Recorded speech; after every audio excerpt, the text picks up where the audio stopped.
वाहिगुरु जी का खालसा वाहिगुरु जी की फतेह। आओ गुरु प्यारिओ, धन गुरु नानक साहब महाराज की ओट लईए और धन गुरु नानक साहब महाराज नूं जोदड़ी करिए कि इस तुच्छ बुद्धि नूं बल बख्शण, समत बख्शण, जो आप जी की कृपा दे नाल इस जपजी साहब जी की अगम्मी बाणी की विचार जिहड़ी है वो असी सारे कर सकीए। गुरु प्यारो जी, लड़ी नूं अगे ले जाते हुए अज आप जी दे नाल जपजी साहब जी की तीसरी पौड़ी की 6वीं पंक्ति की जिहड़ी विचार है वो सांझी करन लगे हाँ जी। इस तो पिछली पौड़ी दे विच महाराज ने सोझी दी सी, ये समझाया सी कि उस प्रभु परमात्मा का जिहड़ा बल है उसनूं इस तरह भी गाया जा रहा है कि वो शरीरां नूं पैदा करता है, उन्हां नूं साजदा है, फिर अपनी मौज दे अंदर ही उस शरीरां नूं, उस देह नूं खे कर दिंदा है, सुआह कर दिंदा है, मिट्टी कर दिंदा है। ये उस प्रभु परमात्मा की मौज है। इसकी पंक्ति तो अगली जी पंक्ति है जी, उस धन गुरु नानक साहब महाराज फरमा रहे हैं, गावे को जी लै फिर दे। प्रभु परमात्मा शरीरां दे अंदर जान पांदा है ते कढ भी लैंदा है। वो एक शरीर तो जिहड़ी आत्मा है उसनूं कढ के दूसरी देह दे अंदर उस आत्मा नूं पा दिंदा है। तां धन गुरु नानक साहब महाराज फरमा रहे हैं, गावे को बेअंत जी जिहड़े हन उस प्रभु परमात्मा दे बल नूं इस तरह गा रहे हैं कि प्रभु परमात्मा शरीर चों जी लै लैंदा है, जी तो भाव आत्मा या जीवन लै लैंदा है, फिर दोबारा दे दिंदा है, किसी और शरीर दे विच उस आत्मा का प्रवेश करा दिंदा है। जिस तरह की एक आत्मा एक शरीर चों निकलती है तो फिर दोबारा जन्म लैके वो दूसरे शरीर के रूप च आ जाती है।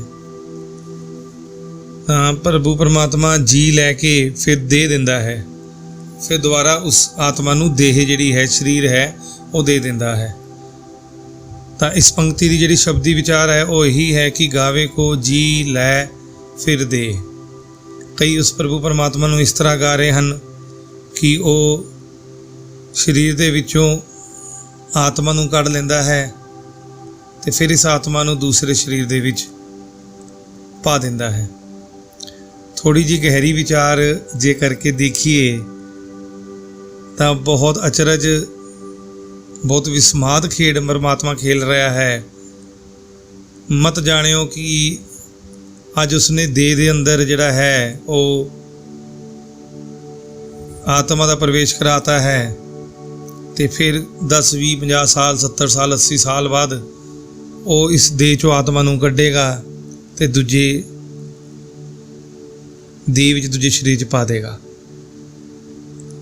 ये इन्नी लंबी खेड नहीं है। थोड़ा जिहा गौर करिए, विचार करिए, झांती मार के देखिए तो हर पल प्रभु परमात्मा परमेश्वर साडे नाल एक खेड रहा है। जदों असीं 100 साल जिहड़ा है छड्डदे हाँ, ब्रीथ आउट करते हाँ, जिन्होंने कहते हैं साह बाहर छड्डदे हाँ, तो बस समझ लो परमात्मा ने तुहाडी आत्मा ले ली है। तो आप कह सकते हाँ जी लै। जो दोबारा असीं साह लैंदे हाँ, श्वास फिर चल पैंदे हन, तो फिर सानूं फिर उस आत्मा नूं दे देती है, उस श्वासां नूं जिहड़ी दे देती है। इस गल नूं समझियो, जी लै फिर दे हर पल हो रहा है।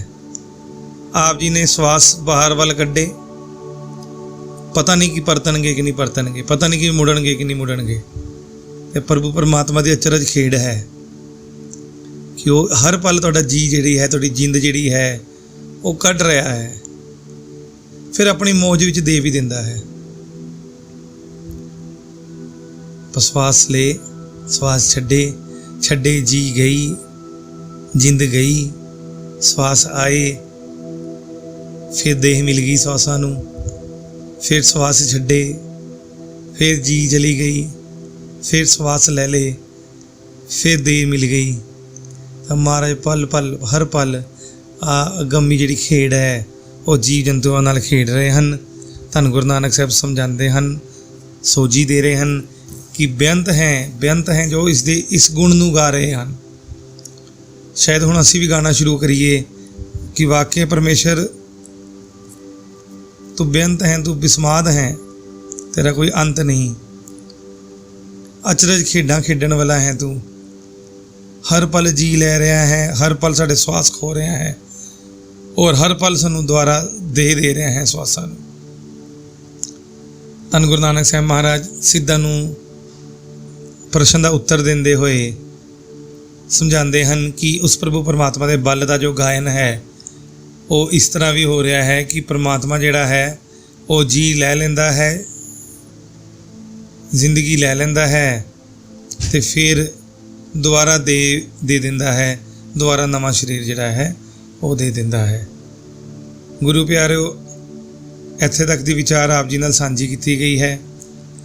ਅਗਲੀ ਵਿਚਾਰ ਦੇ ਵਿੱਚ, ਵੀਡੀਓ ਦੇ ਵਿੱਚ ਅਸੀਂ ਦੇਖਾਂਗੇ ਪ੍ਰਭੂ ਪਰਮਾਤਮਾ ਨੂੰ ਗਾਇਨ ਜਿਹੜਾ ਕੀਤਾ ਜਾ ਰਿਹਾ ਹੈ ਉਹ ਕੁਝ ਇਸ ਤਰ੍ਹਾਂ ਕੀਤਾ ਜਾ ਰਿਹਾ ਹੈ ਕਿ ਗਾਵੇ ਕੋ ਜਾਪੈ ਦਿਸੇ ਦੂਰ, ਗਾਵੇ ਕੋ ਵੇਖੇ ਹਾਦਰਾ ਹਦੂਰ। ਤਾਂ ਕਈ ਇਸ ਤਰ੍ਹਾਂ ਗਾ ਰਹੇ ਹਨ ਕਿ ਪ੍ਰਭੂ ਪਰਮਾਤਮਾ ਦੂਰ ਕਿੱਥੇ ਬੈਠਾ ਹੈ, ਅਤੇ ਕਈ ਇਸ ਤਰ੍ਹਾਂ ਗਾ ਰਹੇ ਹਨ ਕਿ ਪ੍ਰਭੂ ਪਰਮਾਤਮਾ ਜਿਹੜਾ ਹੈ ਉਹ ਤਾਂ ਹਾਜ਼ਰ ਨਾਜ਼ਰ ਹੈ। ਇਸ ਪੰਕਤੀਆਂ ਦੀ ਵਿਚਾਰ ਅਸੀਂ ਆਪ ਜੀ ਨਾਲ ਅਗਲੀ ਵੀਡੀਓ ਸਾਂਝਾ ਕਰਾਂਗੇ ਜੀ। ਫਤਿਹ ਪ੍ਰਵਾਨ ਕਰਨਾ ਜੀ। ਵਾਹਿਗੁਰੂ ਜੀ ਕਾ ਖਾਲਸਾ, ਵਾਹਿਗੁਰੂ ਜੀ ਕੀ ਫਤਿਹ।